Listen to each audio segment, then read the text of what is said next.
여러분 안녕하세요. 동글동글 동화나라입니다. 오늘도 동화 들으시면서 편안한 시간 되시기 바랍니다. 소금장수 아들. 옛날 아주 옛날에 있었던 일이에요. 얼마만큼 옛날이냐 하면 양반이니 상민이니 하는 신분이 있었던 시절이죠. 그때는 양반집에서 태어나면 천하에 둘도 없는 어리보기도 양반이 되고, 상민의 자식으로 태어나면 제 아무리 날고 뛰는 재주를 가졌대도 상민으로 살아야 했어요. 어쩌다가 개천에서 용 나는 일이 있기도 했다지만 그것은 정말 개천에서 용이 나는 것만큼이나 드문 일이었지요. 그러한 시절 어느 마을에 소금장수가 살았답니다. 소금장수는 이 마을 저 마을을 다니면서 소금을 팔았죠.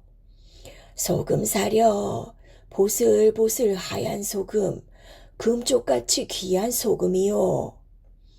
이렇게 하루 종일 목이 터져라 외치며 걷다 보면 옷에서 찝찝한 소금 냄새가 날 정도였어요. 하지만 소금장수는 힘든 줄도 몰랐답니다. 아주 똘똘한 아들 때문이었죠. 사람들은 소금장수의 아들을 신동이라고 불렀어요. 하나를 가르치면 열을 안다나요? 게다가 아버지를 생각하는 마음씨도 둘째가라면 서러웠지요. 돈이 없어 서당에 못 보내줘도 슬금슬금 몰래 글을 익히고, 책 한 권 못 사줘도 남의 책을 빌려 베껴서 공부를 했지요. 그러니 사람들이 입에 침이 마르도록 칭찬하는 게 당연하지 않겠어요? 하지만 그 칭찬 뒤에는 한숨이 섞여 있었죠. 한참 칭찬을 하다가도 그놈의 신분 이야기만 나오면 다들 혀를 끌끌 차며 한숨을 내쉬었답니다. 아, 그놈 참 신통방통하단 말이야. 누가 아니래. 뼈대 있는 양반 집에서 태어났으면 국에 들 녀석인데. 에휴, 신동이 아버지를 잘못 만나 소금더미에서 썩는구먼. 사람들은 소금장수 아들이 제 아무리 뛰어나봤자 큰 인물이 되지 못하는 게 너무 안타까웠어요. 물론 안타깝기로는 아버지인 소금장수가 더했죠. 이렇게 영특한 아이가 과거를 볼 수 없다니. 소금장수인 내 처지가 정말 한심하구나. 소금장수는 새근새근 잠든 아들을 보면서 혼자 중얼거렸어요. 그러던 어느 날이었어요. 소금장수는 대단한 결심을 했는지 꼭두새벽부터 아들을 흔들어 깨웠지요. 그러고는 진지한 표정으로 말했어요. 지금 당장 보따리를 싸서 집을 나가거라. 그리고 네 신분을 감추고 과거를 보아라. 소금장수 아들은 아버지의 말대로 곧장 집을 떠났어요. 과거를 보려면 한양으로 가야겠지. 일단 한양으로 가보자. 소금장수 아들은 부랴부랴 발걸음을 옮겼어요. 며칠 동안 쉬지 않고 걸었죠. 발바닥이 화끈거려 불이 날 지경이었어요. 이야, 여기가 말로만 듣던 한양이구나. 마침내 한양에 도착한 소금장수 아들은 자기가 한양에 있다는 게 좀처럼 믿어지지 않았어요. 입을 헤헤 벌리고 눈을 휘둥그레 뜬 채 두리번 거리를 구경했지요. 그러다가 문득 한양에 가면 정신을 바짝 차려야 한다는 말이 생각났어요. 눈 감으면 코를 베어간다는 말을 들었거든요. 그래서 소금장수 아들은 여기저기 살펴보며 자신의 코를 몇 번이나 만지작거렸는지 몰라요. 그런데 그때 발 아래서 무언가 밟히는 느낌이 들었어요. 이게 뭐야? 안 그래도 집신이 낡아서 발이 아파 죽겠는데. 소금장수 아들은 웅얼웅얼하며 얼른 한쪽 발을 들었지요. 아니, 이것은? 소금장수 아들은 자신도 모르게 소리를 질렀어요. 바로 호패가 떨어져 있었거든요. 소금장수 아들은 남들이 볼까봐 얼른 호패를 주워 앞만 보고 냅다 달렸지요. 목이 따끔거릴 정도로 숨이 차올랐지만 멈추지 않았어요. 혹시라도 호패를 떨어뜨린 주인을 만날까봐 겁이 났거든요.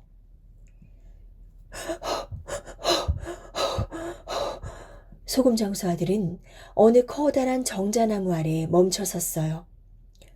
이 정도면 못 쫓아오겠지? 그러고는 숨을 고른 뒤에 찬찬히 호패를 살펴보았지요. 그런데 갑자기 소금장수 아들이 공둥공둥 뛰지 뭐예요? 야호! 이제 과거를 볼 수 있다. 과거를 볼 수 있다고.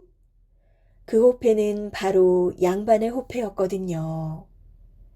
내가 이렇게 꿈을 대고 있을 때가 아니지. 정신이 퍼뜩 든 소금장수 아들은 궁궐로 후다닥 후다닥 달려갔어요. 그러고는 과거를 봤지요. 어떻게 됐냐고요? 그야 떡하니 합격을 했죠. 그런데 경사가 여기서 그쳤느냐 하면 그게 아니에요. 또 다른 경사가 소금장수 아들을 기다리고 있었어요. 글쎄, 정승의 눈에 쏙 들어서 정승사위가 될 판이었거든요. 하지만 소금장수 아들은 걱정이 이만저만이 아니었죠. 어찌어찌 운이 좋아 과거를 보고 합격까지 했지만 부모님 없이 혼례를 올릴 수는 없었으니까요. 이를 어쩐다.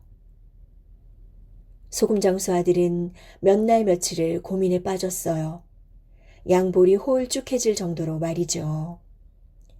아무래도 이 방법밖에는 다른 방도가 없겠어.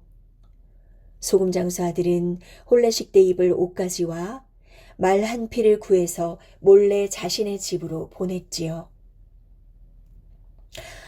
아이고, 혼례식을 보려면 빨리 서둘러야겠네. 여보, 마누라, 얼른 개떡 좀 만들어 주구려. 소금장수는 아들이 보내준 옷을 차려입으며 말했어요. 정승사위가 될 판인데 그깟 개떡을 먹겠소? 그게 무슨 소리요? 우리 아들이 개떡이라면 자다가도 눈을 번쩍 뜨지 않았소? 이렇게 해서 소금장수는 개떡 함지를 짊어진 채 한양으로 가게 되었죠. 그런데 생각을 좀 해봐요.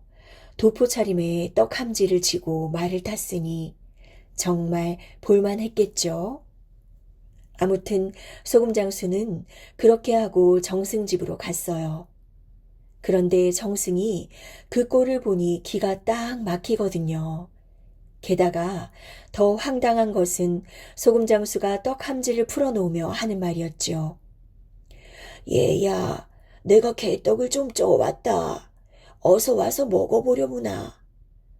아가, 너도 한번 먹어보렴. 우리 애가 자다가도 벌떡 일어나 먹는 그 개떡이란다. 정승은 화가 치밀어 올라 어흠 하고 큰 기침을 해댔어요. 바로 그때였어요. 눈치 없는 소금장수가 집안을 휘 돌아보다가 잔뜩 쌓여있는 뗄나무를 보게 된 거예요. 아이코, 뗄나무 한번 큼지막하구나. 그래, 저 많은 나무를 너희 장인어른께서 하셨다니. 참 부지런도 하시지. 그 말을 들은 정승은 그만 소금장수의 신분을 모두 알아버렸죠. 정승은 더 이상 참지 못하고 불호령을 내렸어요. 여봐라, 저 사기꾼 부자를 냉큼 쫓아내라. 말이 떨어지기가 무섭게 하인들이 달려와서는 소금장수와 아들을 대문 밖으로 내쫓았지요. 서방님 걱정에 뜬 눈으로 밤을 지샌 정승 딸은 다음날 날이 새기가 무섭게 부엌으로 갔어요. 그러고는 무슨 꿍꿍이 속인지 하인들에게 이렇게 말했지요. 오늘부터 음식을 할 때 절대로 소금을 넣지 마라. 알겠느냐? 아무것도 모르는 하인들은 그저 정승딸이 시키는 대로 했어요. 아침상을 받은 정승은 대번에 숟가락을 놓으며 소리쳤죠. 아니, 나보고 이것을 먹으라는 거냐? 어찌 국이며 반찬이며 하나같이 간이 안 맞느냐? 정승은 당장에 하인들을 부르라며 고래고래 고함을 질렀어요. 바로 그때 정승딸이 말했어요. 아버지, 실은 제가 시켜서 한 일입니다. 서방님의 근본이 소금 장수라고 내쫓으시기에 아버지께서 소금도 싫어하시는 줄 알고. 딸은 계속 말을 이었어요. 아버지같이 나란 일을 보시는 분께서 소금 장수를 천대하시면 누가 소금 장수를 하려고 하겠습니까?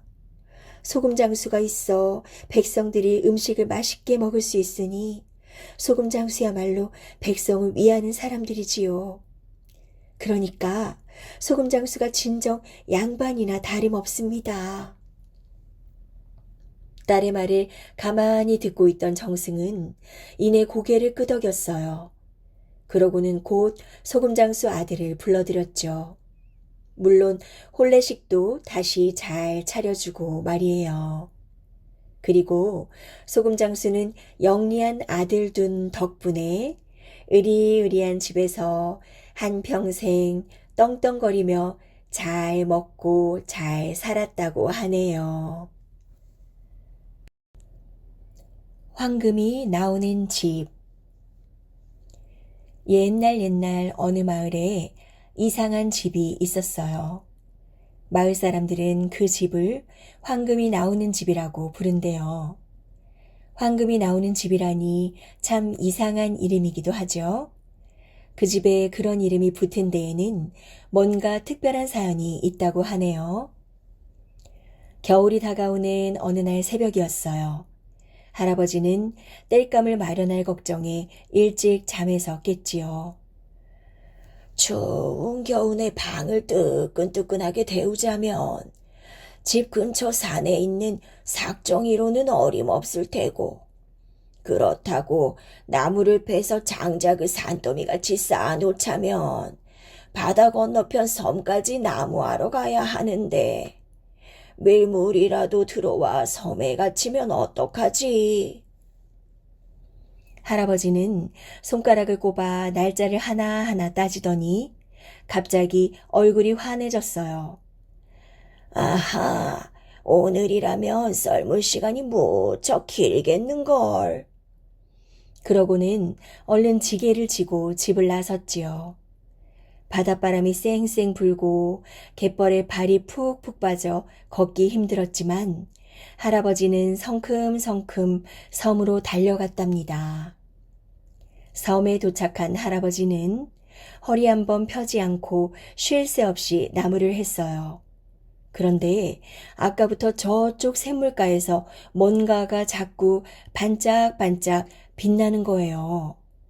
처음에는 깨어진 사기 그릇 조각이 햇빛을 받아 빛나는 줄 알았죠. 하지만 시간이 흘러도 계속 반짝반짝 빛이 나는 거였어요. 도대체 뭐가 있는 거지? 할아버지는 빛이 나는 곳을 향해 가망가망 걸어갔답니다. 아니, 세상에! 샘물가에는 닭 한 마리가 있었어요. 근데 보통 닭이 아니에요. 반짝반짝 빛이 나는 바로 황금닭이었죠. 그런데 이 황금닭은 파드닥 날갯짓만 할 뿐 걷지도 날지도 못하는 거예요. 할아버지는 남이 볼까봐 서둘러 황금닭을 보자기에 꽁꽁 쌌어요. 그러고는 지게를 짊어지고 냅다 집으로 달렸죠. 나무 하는 일도 다 내팽개치고 말이에요. 할아버지는 집에 돌아오자마자 황금닭을 헛간에 있는 괴짝에다 몰래 숨겨놓았어요. 그런데 황금닭을 쌌던 보자기에 닭털이 하나 빠져 있는 거예요. 반짝반짝 빛나는 게 아무리 봐도 보통 닭털이 아닌 듯 싶었죠. 할아버지는 아무한테도 말하지 않고 닭털을 품에 꼭 안고서 금방으로 갔어요. 아니, 어떻게 황금으로 이렇게 얇은 닭털을 만들 수가 있지요? 금방 주인은 할아버지가 내민 닭털을 보고 깜짝 놀랐어요. 할아버지도 황금이라는 말에 덩달아 깜짝 놀랐죠. 주인장, 방금 뭐라고 했소? 이 닭털이 황금으로 만든 거라고요. 금방 주인은 할아버지에게 황금 닭털 값을 아주 후하게 쳐주었어요. 집으로 돌아온 할아버지는 아무 일도 없는 양 시치미를 뚝 떼었어요. 하지만 날이 가면 갈수록 고민이 이만저만이 아니었죠. 뜻밖의 굴러 들어온 복을 어찌해야 좋을지 몰랐거든요. 하루는 이상하다는 생각이 든 할머니가 할아버지에게 물었어요. 영감, 요새 무슨 걱정거리라도 생겼소? 실은 내가 나무를 하다가 할아버지는 하는 수 없이 모든 사실을 털어놓았지요. 그러고는 할머니와 함께 헛간에 있는 황금닭을 보러 갔답니다.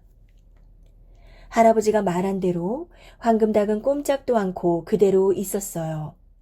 다만 괴짝 안에 황금 닭털이 서너 개 떨어져 있었죠. 할머니는 황금 닭털을 주워들고는 믿을 수 없다는 듯 말했어요. 영감, 이게 정말 황금으로 된 닭털이란 말이요. 그렇다니까. 아이고, 영감, 이제 우리도 지긋지긋한 가난에서 벗어날 수 있게 됐구려.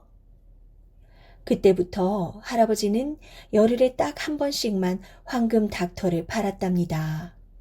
그러면서도 할아버지와 할머니는 예전처럼 부지런히 일했죠. 그렇게 1년이 지났어요. 이제 할아버지는 마을에서 첫째 가는 부자가 되었죠.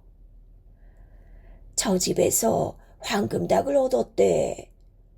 황금알을 낳는 닭이라며? 황금이 자꾸 나오는 집이래.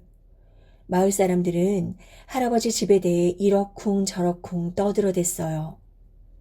그때부터 마을 사람들은 이 집을 황금이 나오는 집이라고 불렀답니다. 세월이 흐르고 흘렀어요. 하루는 먼 데로 시집간 딸이 오랜만에 친정집에 오게 되었어요. 딸은 친정집을 보자마자 자기 눈을 의심했어요. 다 쓰러져 가던 옛날 친정집은 온데간데 없고 으리으리한 대궐 같은 집이 그 자리에 떡하니 서 있으니 말이에요. 몇 번이나 눈을 비비고 다시 봤을 정도였다니까요. 어머니, 도대체 어떻게 된 일이에요? 딸이 바짝 다가앉으며 꼬치꼬치 캐물었어요. 할머니는 이리저리 말을 둘러대다가 하는 수 없이 그동안 있었던 일을 몽땅 털어놓았죠. 그날 밤 딸은 마음이 뒤숭숭해서 잠이 오지 않았어요. 갑자기 부자가 된 친정집이 부럽기도 하고 자기 신세가 한없이 초라해 보였거든요. 다음 날이었어요. 할아버지는 한양에 볼일 보러 가고 할머니는 동네 잔치집에 놀러 갔지요. 집에 혼자 있게 된 딸은 헛간에 있다는 황금닭이 궁금해서 온몸이 근질근질했답니다. 딸은 헛간으로 살금살금 다가가서 헛간 안에 있는 괴짝 문을 벌컥 열었어요. 정말 괴짝 안에 반짝반짝 빛나는 황금닭이 있지 뭐예요. 딸은 덜덜 떨리는 손으로 황금닭을 와락 움켜쥐었어요. 그러고는 황금닭을 치마폭에 싸서 뒤도 돌아보지 않고 도망쳤지요. 딸은 달리고 또 달렸어요. 숨이 턱까지 차오를 무렵 딸은 황금닭이 잘 있나 궁금해서 치마폭을 펼쳐 보았지요. 아니 그런데 이게 웬일이에요? 황금빛으로 반짝반짝 빛나고 있어야 할 황금닭은 온데간데 없고 시커먼 돌덩이만 덩그러니 있는 거예요. 그 순간 딸은 황금의 눈이 멀었던 자신의 잘못을 깨닫게 되었죠. 황금닭의 주인은 따로 있었어. 내가 아니야. 딸은 친정집을 향해 다시 터벅터벅 되돌아갔지요. 친정집에 돌아온 딸은 무릎을 꿇고 부모님에게 잘못을 빌었어요. 그런데 할아버지는 화를 내기보다는 뜻밖의 말을 꺼냈죠. 황금닭을 보고 욕심을 낸 건 잘못이야. 하지만 금방 뉘우쳤으니 그곳으로 됐구나. 그리고 황금닭이 시커먼 돌덩이로 변한 걸 보고도 그리 놀라지 않았답니다. 마을 사람들이 우리 집을 보고 황금이 나오는 집이라고 부른다는구나. 하지만 황금닭이 있다고 해서 게으름을 피운 적은 한 번도 없었단다. 그러니 황금닭이 없어도 예전처럼 열심히 일하며 살면 되는 거야. 그 뒤로도 시커먼 돌덩이는 반짝반짝 빛을 내는 황금닭으로 변하지 않았대요.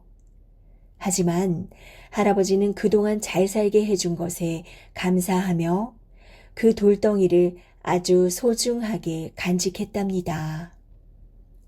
자기 집으로 돌아간 딸도 욕심 부리지 않고 열심히 일하며 오래오래 행복하게 살았다고 하네요.